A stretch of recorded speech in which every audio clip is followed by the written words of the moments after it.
I'm Mark Rosenblatt. And I'm Dominic Waddles. And this is the MDetroit podcast. MDetroit is a podcast where we interview artists of Detroit. We discuss their art, lives, and many other topics. In doing this, we hope to create a platform for artists to share their work. This week, we have not one, but two guests. And we've done this before, but we're doing things a little bit differently this time because we don't have musicians on the podcast this week, but we have two visual artists that are outside of the box thinkers, outside of the box creators, and they are none other than Anthony Brass and Espacia Fotiu.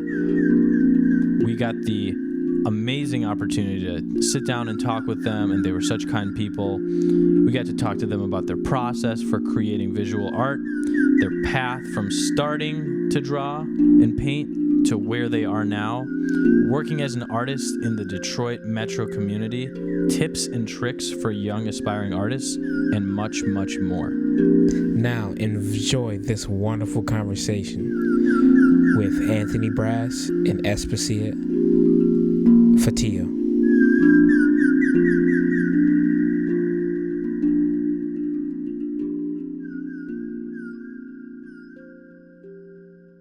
Welcome back to the MDetroit podcast. Woo. We have two wonderful artists today. So sweet. Yeah. Two wonderful artists. Why don't you tell This us their week names? on MDetroit podcast, we have none other than Anthony Brass and Espacia Fotiu. No, I totally just said it. Wow. I was like reading. Can you pronounce it? Fotiu. Fotiu. Okay. Fotiu. We got it, okay? All right. Fotiu. I'm so sorry. No problem. But yes, we have these two wonderful artists here. And this is actually a first for us because we've only interviewed musicians, and now we have some new types of creative people on the podcast. One photographer. Oh, yeah, one photographer, but yeah. He's pretty much like a designated musician. Yeah. That's a different thing. But anyways, so thank you for being on the podcast, guys. We really appreciate you guys agreeing to be on MDetroit. And welcoming us Thank to you your guys. home. Yeah, thanks for coming and being cool people and reaching out to us. Yeah. So we're going to start this podcast off like we always do. We're going to read you guys your bios, and then we'll go from there. So we'll start with Anthony's. So Anthony Brass is a painter who is inspired by ecology, human existence, and the importance of being grounded in our natural roots. His work can be found in downtown Hamtramck, Metro Detroit businesses, and many private collectors' homes. In 2019, Anthony left his job, invested in a van and an art fair tent in pursuit of his art career. Since then, he has participated in dozens of art fairs, had his first solo exhibition, lectured in front of several groups, and has been featured on television and in many local publications. Brass works with acrylic paint because of its expressive versatility and compatibility with wood surfaces. Repurposed wood is his preferred surface to paint on because he finds it important to find purpose in the discarded. Oftentimes, Brass intentionally leaves the wood exposed, and the work with the wood grain and knots is used to guide his creative hand, which allows him to coexist with the tree's natural beauty, highlighting its elegance alongside his own aesthetic. And now, Espacia Fotiu's bio. Espacia is an award-winning mixed media artist who is inspired by Zen, philosophy, and human experience. She appreciates the beauty that is imperfect, impermanent, and incomplete. This inspired her to self-publish a book that allows people to interact with these concepts, as well as a way for her to diverge from her paintings. Since 2015, Espacia has participated in numerous local art shows and gallery exhibitions. After her book release at the Red Children's Museum in Detroit, she's now selling her book in local shops, including the Cranbrook Art Museum and the Yellow Door Art Market. Espacia orchestrates a variety of mediums, predominantly watercolor and ink, that uses plenty of negative space to represent unknown possibilities. So, guys, we can go one person after another. After hearing your bios, is there anything that you would add or that you would change? Let's think about this. It's a tough question. Yeah, it sure is. Don't worry, we got more for you. Or you want to talk about? Yeah. So first, I would change that my favorite color. I would add that my favorite color is green. We'll have to add that in my bio. Yeah. No, but no, I think it pretty much touches a lot on the main scope of what I aim to do with my artwork. It really just kind of like say, I feel like people lack that connection with nature, where like, you know, when someone goes on a hike and they go into the forest, like quote unquote forest bathing, people like go on that hike and come out kind of relaxed and kind of refreshed and kind of tuned back into nature. And I feel like in our world, in modern society, a lot of people aren't aware of that connection that we do have. And with my artwork, I kind of try to bring that idea to people's minds, and as well as kind of bring the forest into people's homes. I want people to look at my art and kind of get that same experience of going into the woods and feeling refreshed and just, yeah, basically. Nice. Oh, that's nice. I like that. Bring the forest to bring you. the forest into someone's home. That's I totally get that. Like, Yeah. yeah. And Espacia, would you add anything or change anything, or do you want to talk about something? So with mine, what keeps coming into my head is that I think I'm always going to be changing my bio. Like, I feel like as soon as I've spent like 2 weeks on this bio or statement, I still need to change it. Like, there's something I've left out, or there's something that didn't quite get articulated the way I wanted it to. So I feel like it's always in process and it's always going to change. So, yeah, there's plenty I want to change about it, but I think it's good for now, and it, you know, it does the best job that I can do with what I've got right now. For sure. As far as the way I can explain things. It makes a lot of sense for you guys. Are how old? 29. I'm Okay. 24. So, yeah, Yeah. that makes a lot for just a young artist in general. Like, we're always adapting and looking for new avenues. Definitely. So, And it's I hard. really, Yeah, it's agree hard with to that. It's put. like boom. Yeah. Yeah, it's always changing. It's hard to put your passion and what you do into words, Right. especially if it's visual. Right. Right. Yeah. The art speaks for itself. The art does. So the way we're gonna kind of do this is because there is two of you, and you guys are kind of, you know, I'm sure you guys collaborate, but you guys have your own specific stuff as well. Yeah. So we'll just kind of go from one person to another, and then we'll do a Yeah. combination. yeah, and Cool. Okay. and if you guys want to like chime in on the other person's answer, that's totally cool too. All right. Yeah. So Anthony, one thing that's very popular in your art is the theme of this hand tree. And can you talk a little bit about like how that came about, and just talk about the tree part and how like you came up with the idea of combining the hand and the tree? Definitely. Well, I'll go way back in time when I was in high school. Went to Warrenwood's Tower, and my art teacher, Miss Flanagan, she was pretty cool. And she had this project that was we had to take hands, and we had to just use hands in any form we want. We just had to have a hand in our drawing we do. And so I wanted to take it a step further. So I was thinking about hands, and I turned I was thinking about hands and how they kind of represent, in a lot of ways, humans, mankind. We do a lot with our hands. And I wanted to show the connection between humans and nature. So I used hands because they could grow. I don't know. I figured you could turn it into a tree fairly easy, and it still kind of looks pretty gnarly.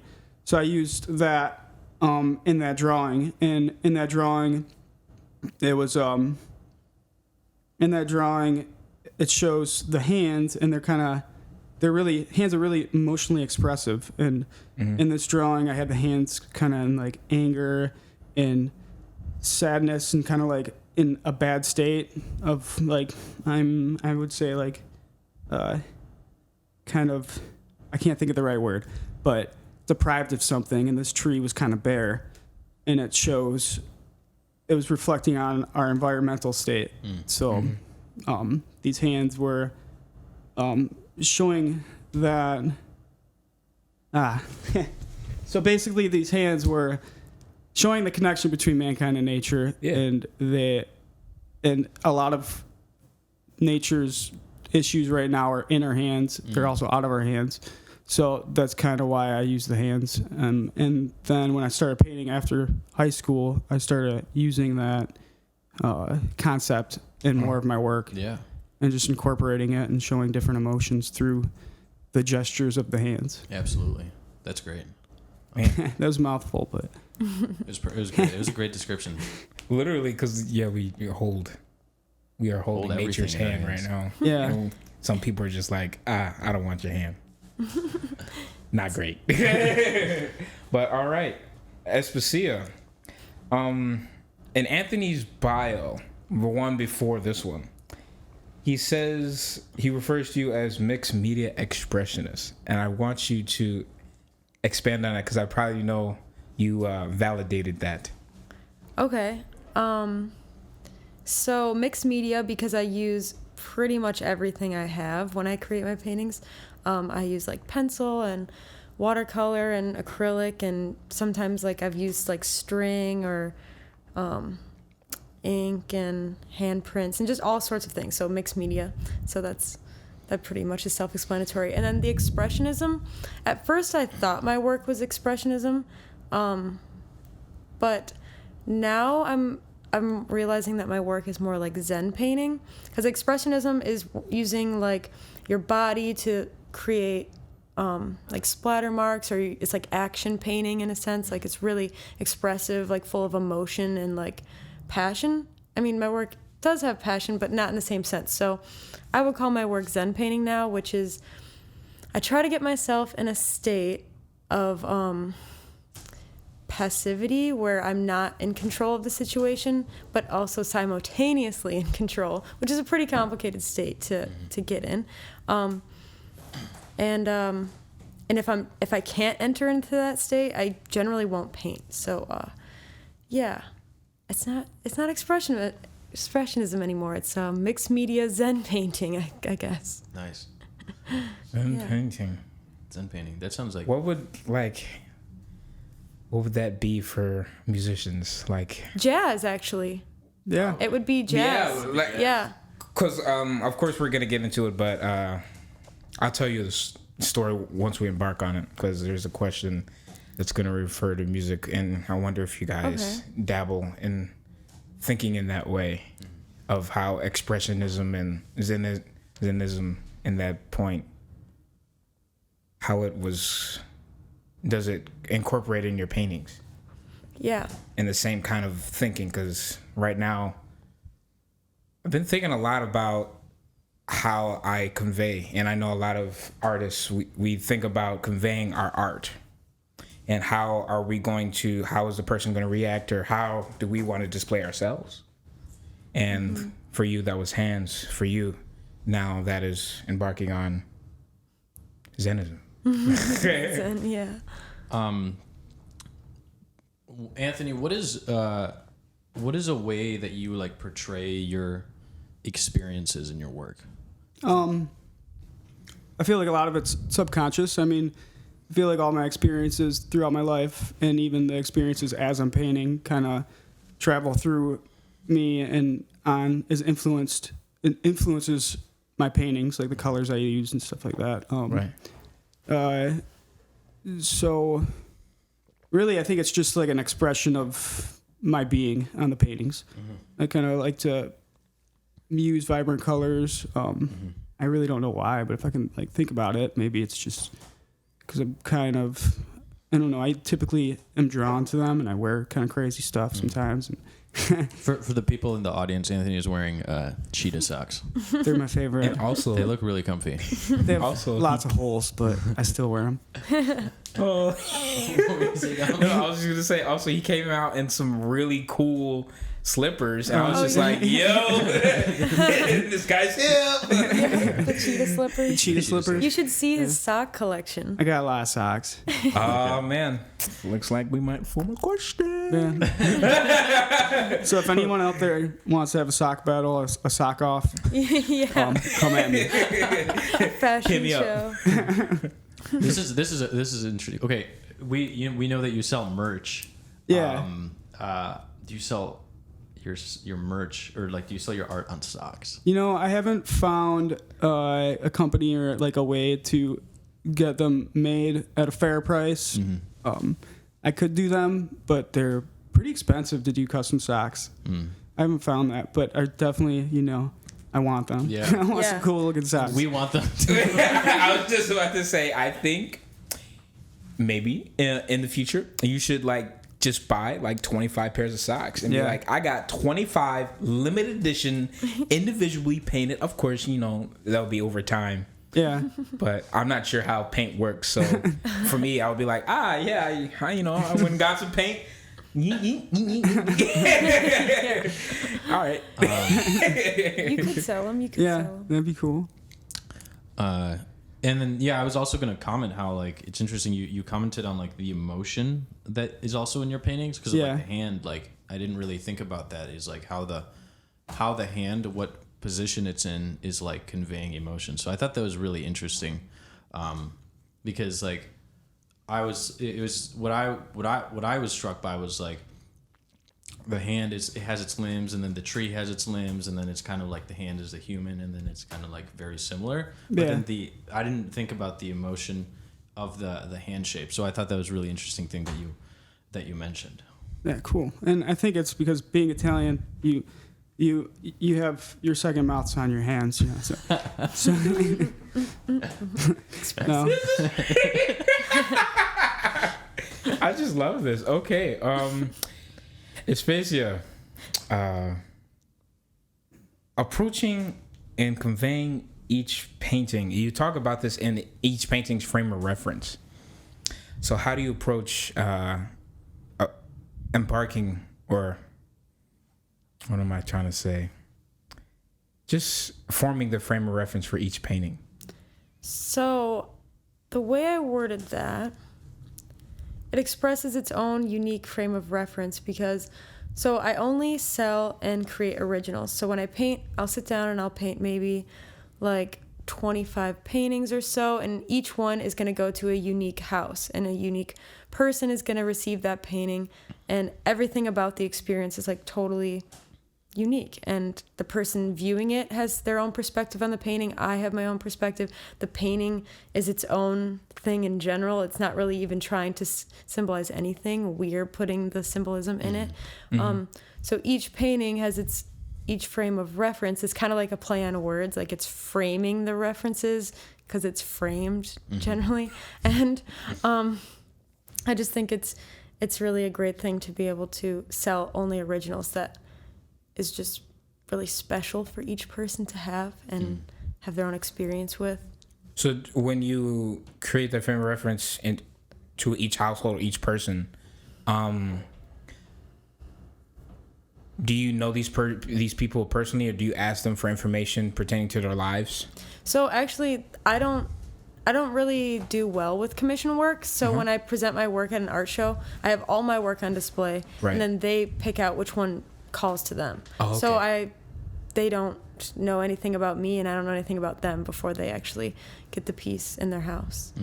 Yeah. Cool. Well, those out there that have her work, now you know. Now you know. So besides doing art, Anthony, you also play drums. Yep. Can you talk a little bit about that? Yeah, I love drums. I love 'em. drums. I like to bang things. No, Evan. Yes! There you go. I've been doing it since I was 9 years old. No, I've been playing drums. Like, I don't know. I'm just an artist. I just love being creative and music, playing music, writing music, and creating art have a lot of similarities where you really kind of like channel this like energy. You can call it chi or whatever you want to call it, or like creative energy or flow, and and just kind of like it's almost like you're not creating it, you're just kind of like gifted it, and you're just the I don't know. So I feel like, but with music, it's a little bit like heavier with like the vibes you feel when you're playing. Like when I'm playing music, I just like my whole body starts to vibrate and light up when I'm really feeling it with my musicians, and everyone's connected and stuff.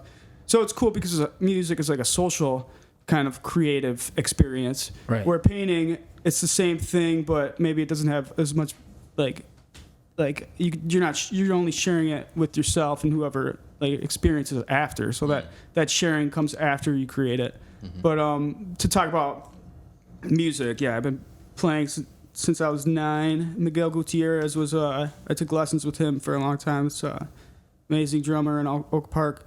And then I've always been playing in different bands ever since then. And play with these rockin' dudes, and our band's called Panda House. Nice. We're working on a new album right now. The new singer. We're gonna be moshing and stuff. It's gonna be crazy. No, I'm just kidding. But, Eye contact. Panda House, dude. We got a bunch of pandas, you know. What is the genre of music that if you want to? Yeah, it's tough. Genre, I guess. It's tough to give us a genre. Our influences are a lot of like post rock, math rock influences. Kind of like post hardcore stuff from like the 2000s, I guess. Kind of influence us a little bit, but like mainly we try to work with a lot of different time signatures, always changing, and a lot of stops and different feels. We have like some breakdowns and heavier kind of screaming parts in a way, but we also have melodic, like dancey parts. You guys rock. So like, You guys rock. You really do. like, oh man, I gotta hear this. Like this is. Yeah. Do you have any of it online or anything? Yeah, we got 2 albums we released. The first one has some vocals, and the second album we released has it's all instrumental. We're on basically all the Spotify, Bandcamp, all the outlets.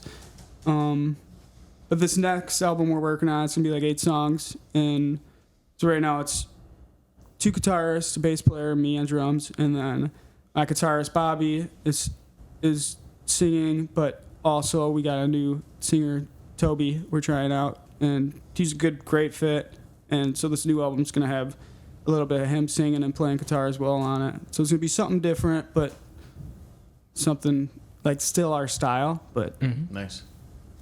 yeah. Cool. Almost talking about music. I'm gonna tell you guys a story. I was telling Mark over the phone because I had to go pick up my parents from the airport and I was late. Bad son. I'm just kidding. During the time in Mussorgsky in Pictures in Exhibition, a lot of art was created during that time in terms of very fanfare type things. Like if you listen to Pictures in Exhibition, the first song, I always forget the name. I think it's probably Promenade, but it's very like boom, boom, boom, boom, boom, boom, boom, boom, boom, boom, boom, boom, boom. And with your art, I saw like, imagine if you, of course, you might have done this, but flicking paint on a canvas. That was portrayed also in the London Symphonies. They had this wonderful introduction, and it was almost like during that time of Mussorgsky, and you had all this very passion-driven art. They also have a piano in the vault that's in New York at Steinway. It's like $78,000. Take that back. It's $250. But do you have any connections to music when you are doing your stuff in terms of that type of like flicking paint or kind of channeling your emotions really heavily on the canvas? So the first thing I think of is this experiment that I did a while back. I played Alt J, the full record, and every song I would get out a new piece of paper and close my eyes and not open up my eyes and move my hand the entire song. So it's like, 4 minutes of just moving my hand and purely listening to the music and moving my hand with it. And that was it was great. It was amazing, and I think they all turned out really well. But as far as now, I don't listen to much music when I paint. Like sometimes I'll listen to like really soothing tones, or like what's it called, the Ambient vibes. no, that like big instrument that you like. Oh, didgeridoo? Yeah, the didgeridoo. Or some like ambient sounds, or really like tones. I like, because I don't want, it's not really a part of my creative process, like opposed to Anthony, which is a huge part of his process. For me, it doesn't get me into that state of control and chaos. It just kind of takes over. But yeah, the experiment with just purely listening to music and closing my eyes and drawing, that I think that turned out well, but I don't really do it much anymore. So what would be the substitute? So what would your music be? It would be the ambient sounds, the didgeridoo and the, I don't know, like tones. Well, I mean, long tones. Yeah. Nice. Cool. Anthony, what about you? Like, what is like the music that you listen to when you paint, if you do? Crazy stuff. Crazy stuff. I don't know, like a lot of weird math rock, like Draft. Nice. Oh, Draft. Yeah, they're sweet. Just like really, I listen to different stuff a lot, but a lot of stuff. I guess when I first started painting, I would listen to a lot of classical music, and that music would just help, I don't know, channel my creativity and just let me get into flow with it. But now I don't know, recently I've been just listening to a lot of like rock music while I paint. It's interesting because it's like that, there's a lot of like changing stuff, but like your paintings are very like, even though they have a lot of like, you know, some like angular stuff, they're still like kind of precise. Yeah. So it's kind of an interesting thing there. Yeah, I guess mine's like, my artwork's kind of sloppy, but precise. Yeah. Right. Like I see it, like I feel like it's like your personality is in there with like the precision of nature. I was telling Dom, I was just like, it's almost like it's like his personality is almost like this cartoonized of like nature. So it's like you take it and then you put like a cartoon filter on it, and then it like turns into it, and then you're like, and you could like see it move. That is so Cool. interesting. Yeah, it is similar to that. It's awesome to think about it like but that. I don't know. That's I don't know. That's how I thought about it. I thought that was like really cool. Like how there's a lot of You just like opened the whole world, because now I'm looking at it, I'm just like, yo. Yeah. If you would take, you ever watch a movie and it's like so, the colors just seem juicy. like you look at a frog and he's all like moist and he's just moving around, or they're in the forest and it's just so vibrant. And, it's just like you can look at it and you're like, if you turn off the sound, you can hear the sound effects, like the cool. or when they drop into the lake, they're like, yeah. I don't know. Juicy is the best way to describe like a cartoon, like Disney movie. They're so beautiful. Yeah, like if you, this is gonna be a weird connotation, but if you ever take like a big piece of meat and you cook it perfectly and then you cut it and the juice comes out, that's the type of juicy I'm thinking. Okay. That's what you're aiming for now, Anthony. Okay, we should probably move on before. Okay, yeah. Oh man. It's like you're putting on rose-colored glasses. Espacia. Yeah. Numbers. You number all your paintings and there's no titles. So I actually don't number all my paintings. Oh, okay. I used to put 1 of 1 on every single one, but then I realized I was doing it wrong the whole time. And I thought 1 of 1 meant like this is the original and that's it. But apparently 1 of 1 means there's an original in 1 print. So I for like 3 years, I'm just messed up. So now all I do is just sign my name. Okay. Yeah. It's going to be the great conspiracy. It really is. In 100 years from now. That'd be cool. Is there a reason why you don't like name the paintings? Yeah, because that would be very difficult. Because I sell only originals, like, and I make them so fast. Like, so Anthony, he'll spend like, I don't know, 2 weeks on a painting or more, which means he can create a piece and then name it. Like, it's a slower process. For me, like, I'll sit down and paint 25 in one sitting, and to sit there and name like 25 of them and then the next day I paint more, it's just like, it's too many paintings to be coming up with names with them. And I really like that they're not named, because having a name, it's going to make the person refer to things that maybe they wouldn't have. Maybe it would be a good thing, but really I want them to connect with just the painting, no words. Cool. So kind of backtracking, how did both of you guys get into art and like painting and working with Going to fairs, visual art and stuff? We got 2 different stories.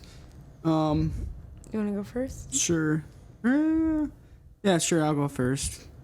I don't know. Well, we've both been creating art separately, obviously, but our whole lives always being creative and whatnot.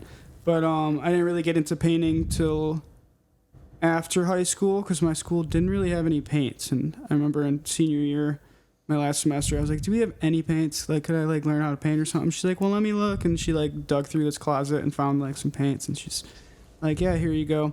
This is how you can mix it. And I'm like, all right. So then I just started teaching myself how to paint. And we took a class at the DIA, my high school class, and we went to the DIA and we did like a painting class. They had paints and we were just able to mess with it. And I started painting, and I just felt it was really natural for me, and I just fell in love with it then. So then I started painting all the time, and just progressively more and more. And I would do art shows, a lot of them, like maybe 1 or 2 a year for a while, just at like the Tangent Gallery. The place is awesome. And then I met Espacia, and she opened the art fair world up to me, and she's like, you could totally do this, and you can totally just quit your job and start doing art fairs. And I'm like, this is crazy, and I was kind of resistant, but I started doing that. She kind of opened my eyes, and I love art fairs. It's really amazing. I just love all the people you meet. You meet a ton of people. You're in different places all the time. People are there for art, like thousands and thousands of people, and they're there to look at your art, and you can have conversations about art, or you can have conversations about like just all sorts of conversations with people, and it's awesome because it's a great outlet versus like a gallery. You do an exhibition and you're there, maybe a couple hundred people if you're lucky, you know. And we don't really do too many gallery shows, but like at an art fair, you have thousands of people, and it's just great exposure and just great. Just meeting people is just kind of helps open up your own life to other people's worlds. Is just great for anyone. So yeah, that's what. Yeah. So yeah, that brings us to the present moment. Yeah, present moment. And then, present time. For me, I remember being really young and seeing my uncle's sketchbooks, and he was just an amazing artist, and everything he drew in his sketchbooks was just always perfect. And I would always ask him about it, and one year he got me a sketchbook for Christmas, and I would be drawing like, snowmen, or like trying to mimic his drawings, and they never looked good. And I would ask him to teach me, and he'd be like, no, like, you gotta figure it out yourself. So I just kept figuring it out, and I've just been really into art like my whole life. Unlike Anthony's school, I went to Ferndale, and it was super artsy. Like, it was a super artsy school. I was always in the art classes, and it was really great for me. I'm sorry, Anthony, but you made it without that anyways. But yeah, and I've just been creating for a really long time, and it led me to my junior year of high school. I was involved with a group called Mint Artist Guild, which is a nonprofit based out of Detroit, and they just help teen artists do the Palmer Park Art Fair, which is they just let you do it for free. And I participated in it, and I did really well. And I was like, you know what? I don't need to go to college, and I'm going to just do this. And then I've been doing art fairs full time up until COVID, basically. Nice. Yeah, sadly, up until COVID. Yes, sadly. Darn you. Darn COVID. we're all shaking our fist right now and there. But we will get through it. Exactly. Yeah. We will. All right. We are. Right. We did. We did. And are. Yeah, we did. Are did do. Did it. Our did. All right. What does the environment mean to you guys? The environment? Yeah. I mean, it could mean multiple things. Whatever you so choose. I mean, I guess like, okay. I guess the environment and saying like, you could say the environment or you could say nature and you could say all these different things. And I feel like, I don't know, maybe putting specific words onto it kind of creates it separate from mankind, but really mankind's the same exact thing as nature and the environment. So if I take it this way, I guess, yeah, it's all putting words on things and separating it kind of like creates separation that's just manufactured in our minds. And with my artwork, it's a lot about that, just trying to get people away from that and realizing and taking their ego away from the equation and just realizing that we are all the same. And the whole universe is and life and everything. I mean, obviously we have differences, but we're just carbon-based life. We don't really know exactly what we are, but we're no different or better than an ant outside on this pavement, in my opinion. You know, we're all just life. How do you guys acquire inspiration besides nature? Because we just talked about Inspiration. I guess, you want to go first? Yeah. Okay. I get a lot of inspiration from the books that I read. So I've been reading a lot in the past 3 years. Like I used to never read. Like I swear, I don't think I read a single book in high school. Like I faked my way through it. I swear it was bad. But now I've just been reading a lot. Like I've read, I don't know, 50 books in the past like year or something. And I just think I feel really proud of that because I never read before. And when I read these books, I'll underline specific things that inspire me so that when I am ready to paint, I can like go back and read these things that I found inspiration from and then harness that idea that it was trying to express and then go forth and paint. Just kind of like meditate on those things you read as you paint and just kind of carry that with you as you go. And she does read a lot. Like she's actually reading a book. She was reading a book as she was talking when was it? No, you were just reading a book as you were talking. She reads so much that. Oh yeah, you don't even know. I mean, that's just silly joking. What are you reading now? Right now I'm reading Clouds Hidden, Whereabouts Unknown by Alan Watts, and he's definitely my favorite author. I just splurged and bought like 20 of his books in like bulk because it was such a good deal. But it's like a journal that he wrote when he was in the mountains. It was actually written like a couple of years before he died, which is interesting. Alan Watts is dope. I haven't checked out his stuff, but I know like there's everybody who's like Zen Buddhism, any type of meditation, you're always like mentioning that guy. So that's awesome. Yeah, he's quite amazing. And you, Anthony, where do you acquire inspiration from? Yeah, other than nature, I get a lot of my color inspiration from everything. Like most of the time, I'll see like people at art fairs and what they're wearing or like their makeup and how their flashy, crazy colored makeup goes with their like really loud outfit. And I'm like, those are some cool colors. And I like ask them sometimes, I'm like, can I take a picture of the view so I can use it for painting? He really does that. I do that a lot, or I'll find like a lot of colors just, and like if there's like someone has like some cool colored carpet and there's like this contrasting dog toy on the ground that just looks cool together, paired up. And then, so I'm just constantly always not thinking in the forefront of my mind of like paintings, but like if I see something that's just like, it catches my eye, I always kind of take note and take a picture. And so I use that for inspiration with my colors, but a lot of the times when I'm painting, I'll maybe use that as an idea. I'll look and be like, oh, these colors are cool. I want to definitely use a couple of these. And then I use that as a starting point. And then as I'm painting and creating, kind of add to what that foundation was. And a lot of my ideas, most of them are just kind of like sketches or thoughts I have, and I want to sketch it out. And so I do a lot of sketchbook drawing. And Speaking of that, I saw a squirrel with a piece of pizza the other day, and he was supposed to sketch that for me. He was out there holding a full piece of pizza. Wait, Like in his hand? Yeah, a squirrel, That's a full amazing. slice of pizza, just eating it. And I just thought maybe that would inspire him. I thought that'd be an awesome sketch or something. So like, was he holding it right? Like, the was he thing holding it is, the right way? Like, I really was he, like- wanted him to be holding it the right way, but he was holding it some people eat it crust first, right? That's a thing. Like, it's weird, but that's a thing. And the squirrel was doing that. And I thought it would be cool if he drew that. there may be a squirrel eating a pizza painting. Please. Maybe. Can we make that the I swear to Detroit God, logo? if you do that, that might be like the cover photo for like months upon end.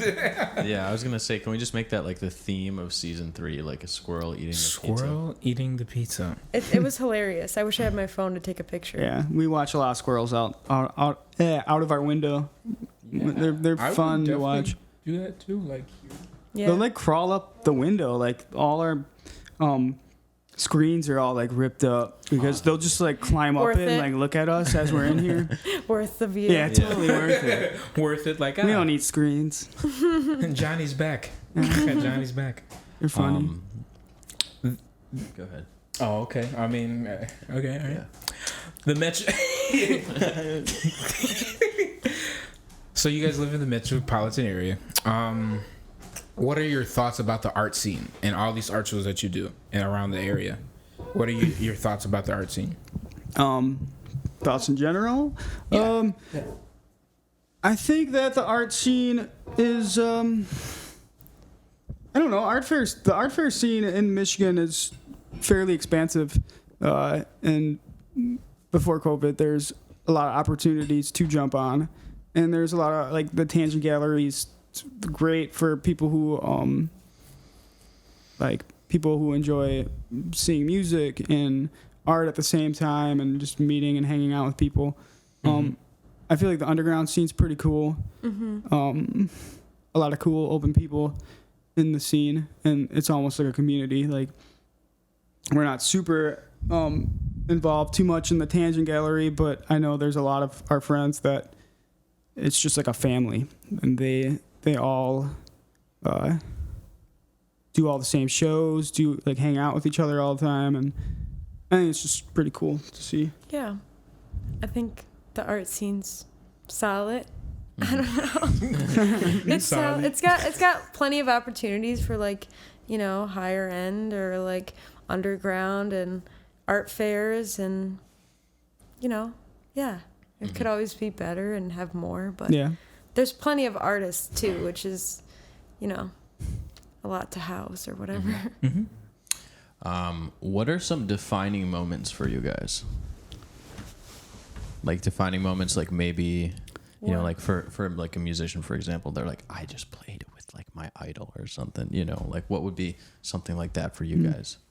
The first thing I thought of was getting the van. So, I mean, I guess it's not as far as our art, but the van we purchased in 2019 thinking this thing is going to take us across the country. We're going to get our art really out there. We renovate it. It has a bed and all this stuff. It's going to get us out there. And then COVID. So, like, that was supposed to be our moment, but, like, it ended up not. And I'll have to think of something other than that. Yeah, we were definitely trending up, and then I'm still positive about it. We're just taking a little sidetrack, but we're surviving and we're just kind of evolving during this. But the van is definitely in our sights in the future for like going out and exploring the rest of the world, country with our art.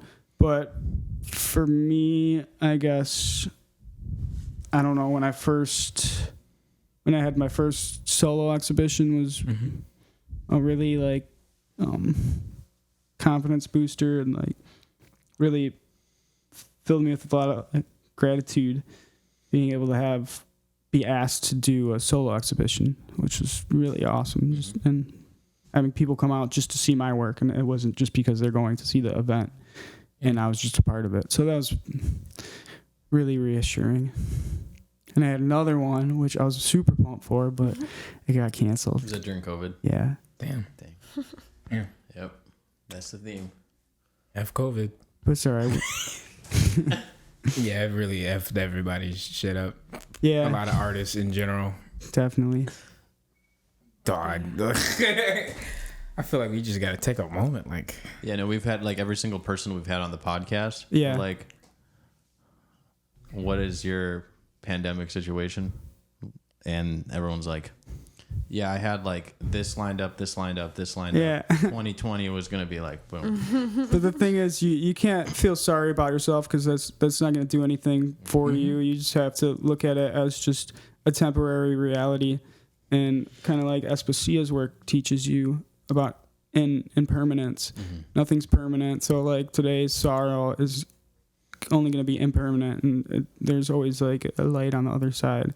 So you just got to kind of focus on your current situation, how you could survive it, and just find a way to find fulfillment and happiness in your life. And Although it's difficult. it's difficult, but then, and if you really do get down, you just know that it's temporary, and this is not like everything's gonna be like this forever. You know? how has this area in the metropolitan area impacted both of you? Ferndale really impacted you, Espacia. Yeah, where I grew Really? up, for sure. It was Yeah. super artsy. Just everybody seemed to be really artsy into different things. Around here, though, little different. Yeah, I Where you mean, grew up? I grew up in Warren, and that's where we live right now. And Warren's nice. It's just not, it's not like artistically driven, I guess. Yeah, like that's kind of like not a super important part about Warren. It's more blue collar and houses and gas stations and lots of pizza places. That's cool. Yeah. But Pizza. yeah. So if you're an artist, you kind of, the East Side had a lot of cool rock bands, but other than that, with like fine arts, for the most part, Detroit and Ferndale and those areas in Michigan are where it's at. It's where it's at. Yeah. It's all right. We're going to bring it here. It's going to spread. Yeah. Yeah. We're spreading it. Detroit. Do you guys like teach or like educate or like teach like painting or stuff like that or anything like that? Yeah, we both have in the past. Not like currently. I mean, I've taught drum lessons here and there. I've taught private art classes here and there, and then I started my own business maybe 4 years ago called Artist Uncorked, and I would just teach people how to paint, like not like my style or anything, but just paintings that you would see at Painting with a Twist, but I'd create them my own and just kind of like do parties like that. I don't really teach at all. Okay. She teaches me. Yeah, she teaches me a lot. Well, regardless of both of you teaching, what are some tips and tricks you have for from older painters to younger painters to people who are starting out, people who are like me, who will be like, yes, paint. Ooh. Do you want to go? I don't paint traditionally. Like, I can't do what Anthony does, so it would be really hard for me to like share a tip or a trick. I guess just like the mindset would be my main thing, is whatever comes out of a decent mindset is probably gonna look all right, maybe. Or, I don't know. It's difficult for me to say what I would teach somebody. Yeah, but you would be able to teach technique, at least to some degree. Say with technique, I don't know. I would say, like, to bounce off what you were saying, like, really, if you're creating something, I think it's important to maybe in the beginning process, if you want to, like, kind of just hone in on your technical skills, you can and get influenced a lot by other artists and stuff. But I feel like it's best to find your creativity while working on something internally and from your own stuff. And while you're creating something, don't like be distracted by an image you're trying to replicate, because then it's going to come out dull, and it's not going to be true, and it's going to lack a ton of energy. Whereas if you just find it from within and expel all those creative juices and inspiration from yourself, it's really going to bring that painting to life.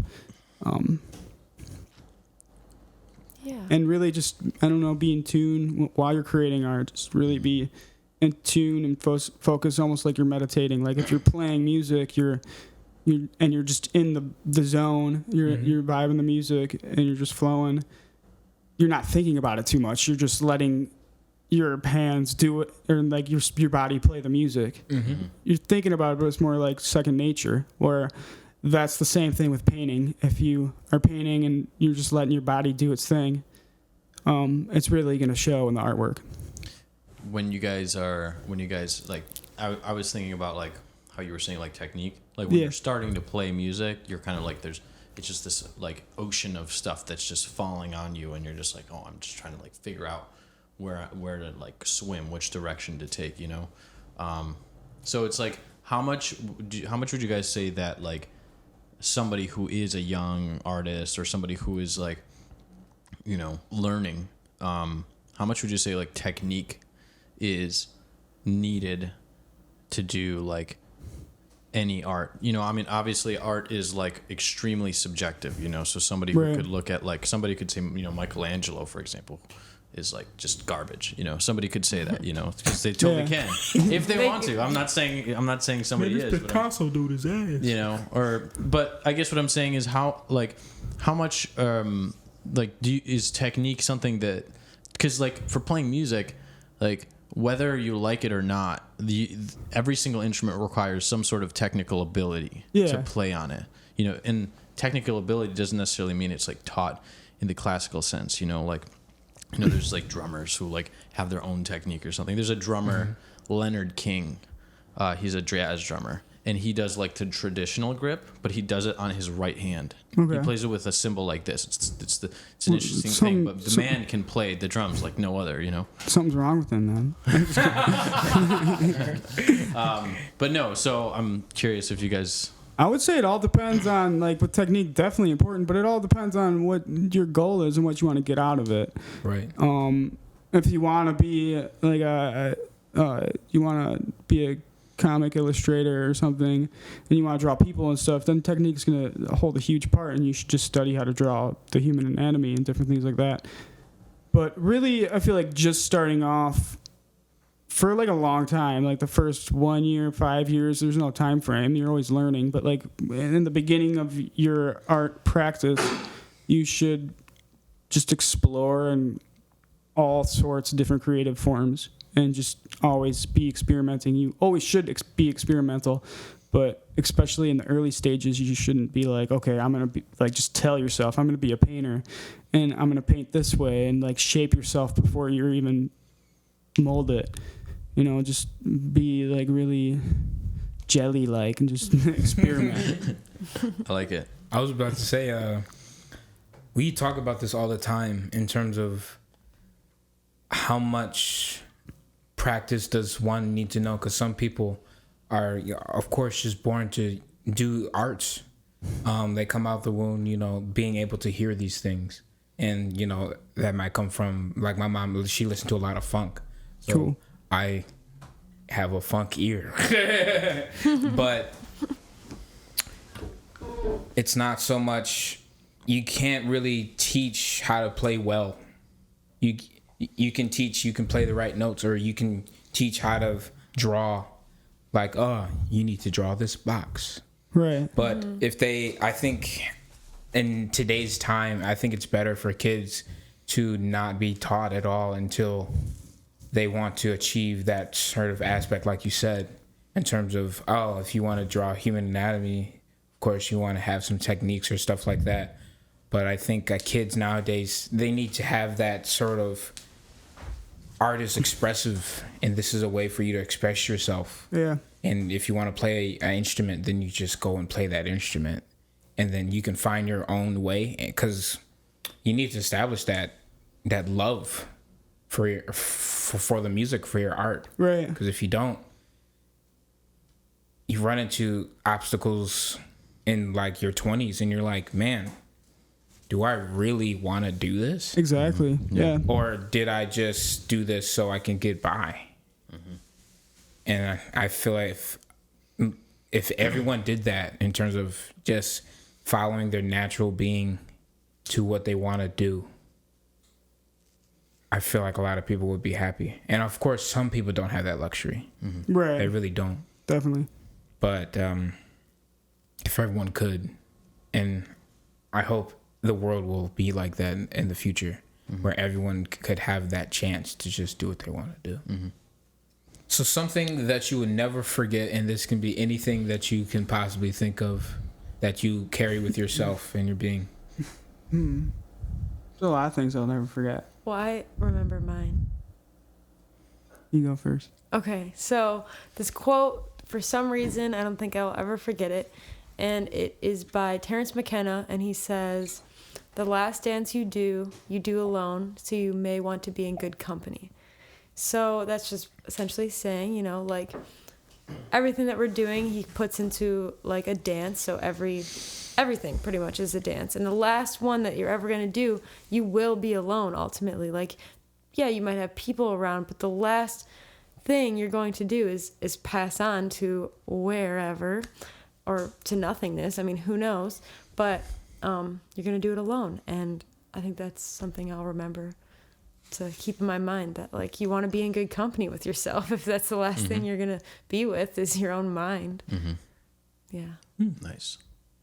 Yeah. I don't know. I don't really have anything super special like that. I guess. Don't even think about it. I guess things I'll never forget are. I mean, I don't want to down you guys, but probably seeing. I saw two of my grandparents pass, like being in there and seeing them pass. I guess those moments were things I'll probably never forget. I don't know if they're traumatizing. I feel like they weren't, but they almost kind of made me get a deeper appreciation for my family and people and just everything. Watching someone pass like that in like not a good way. It was just kind of like a education on life experience. Yeah. It's really a good way to think about That's it. a good one. We haven't had one of those before. Like that kind of thing pop up. Yeah. You know, like somebody saying that's a good one. I like that one. So this is our second to last section, and this one we do on every podcast. It's called Hip the Listener. And it's where we have you, the guests, hip the listener to anything, whether it be music, art, events, movies, documentaries, whatever you want. Cool. We get them hip. Hip the You listener. hip 'em. We're going to hip 'em. hip you guys up. Okay. Yeah. All right. So what do we do? So Oh. yeah. Think of something to hip them Yeah. with. Oh, If you think something's hip the. okay. Just a little. All right. And it has to be hip. I would get hip to reading Alan Watts. Okay. All right. Yeah, get hip to that. Cool. He's cool. And then I'm gonna think of some music because music's great. Let's see. You guys must have great memories, just like on the top of your mind, just ready to like list things. I can't. I Even, don't know. So I don't know.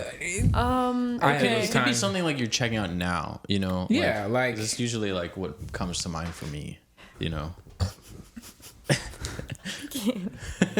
We can come back to it. You know? Yeah, I need like my phone.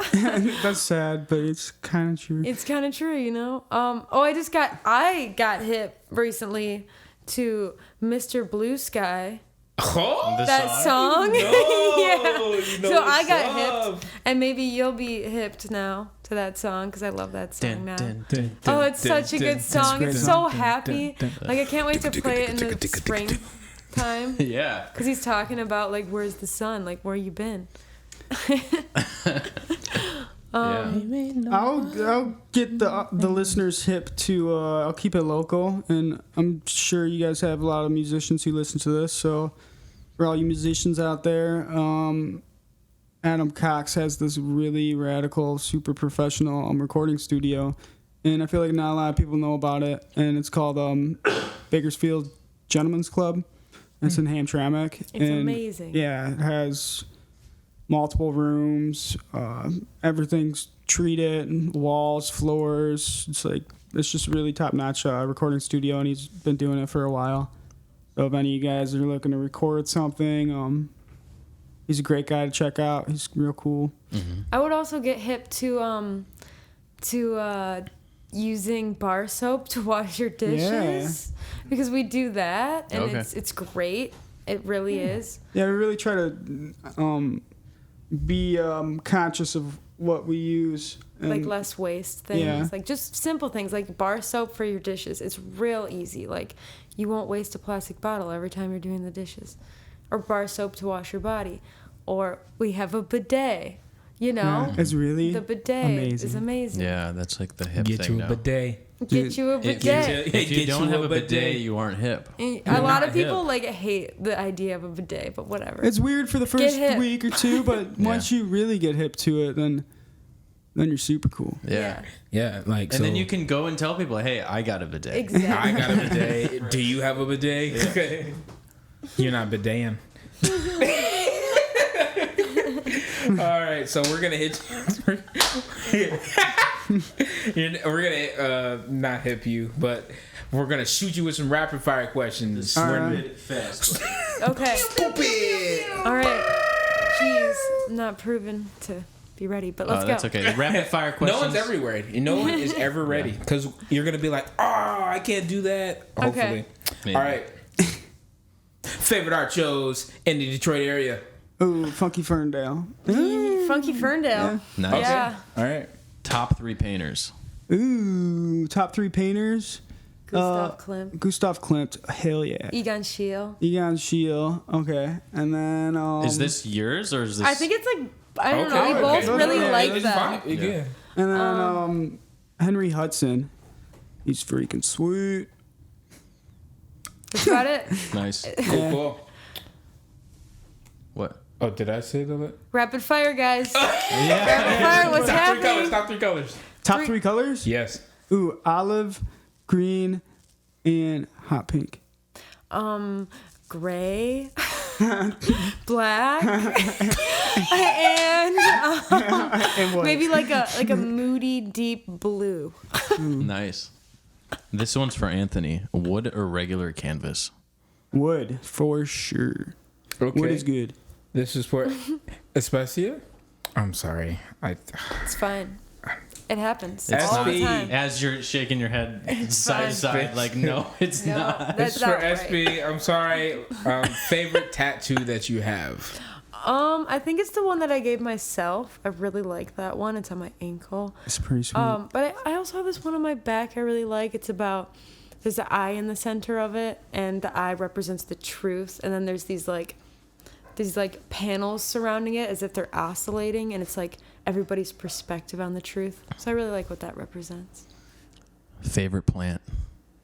Oh, geez. We have like Croton. 100. Yeah, that's why supposed it's... to be You fast. gotta pick it. That's a good question. Our large cactus that's like really tall over there. Mine's the croton right next to it. Aw, we're sitting together. His name's The red.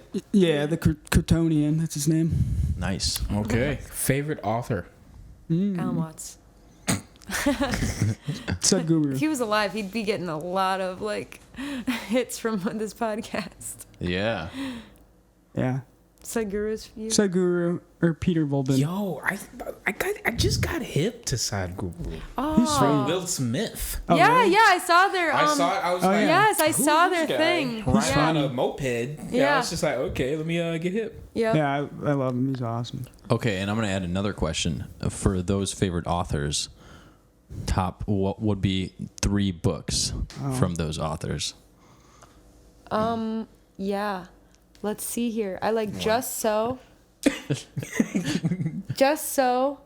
The Zen Experience, and The Meaning of Happiness, all Nice. by Alan Watts. And then I've only read one book from each of those authors. I don't no, read you're as good. much as her, but I still Inner Engineering by Sadhguru, and then The Hidden Life of Trees by Peter Volbin, Mm-hmm. German guy. Cool.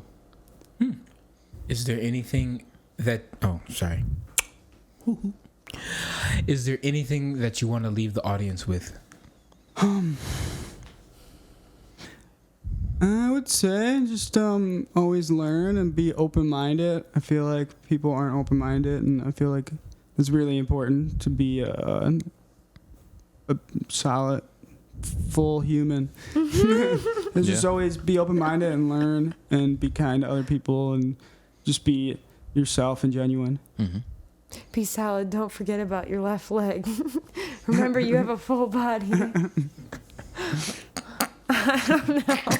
It sounds like something you would tell somebody if they're like tripping on acid. You are full. Your left leg is actually on your body. No, Well, I would leave the audience with, don't think so much. Like, get out of your head. Yeah. Mm-hmm. Yeah. And where can people find you? We both have social media accounts. I guess the main way to find everything is to go to our websites, and all the links to our pages are on there. So that'd be like a good starting point. But everything for me is just Anthony, the letter R, brass.com. And then same with all my social media tags. And Espacia's is the same. Do you want to? It's espaciafotiu.com. Can you spell Fotiu?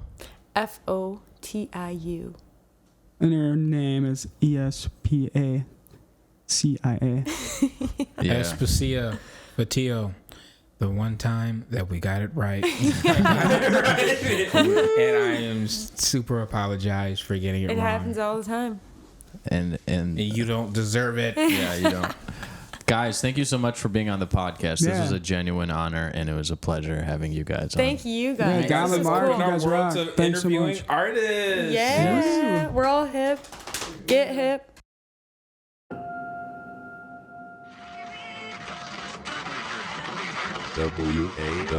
WAWADY.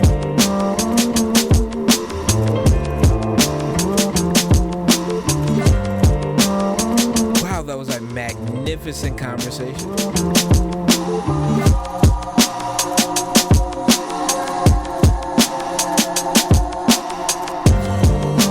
Be sure to like, share, and subscribe on all our social media, and we hope to see you soon.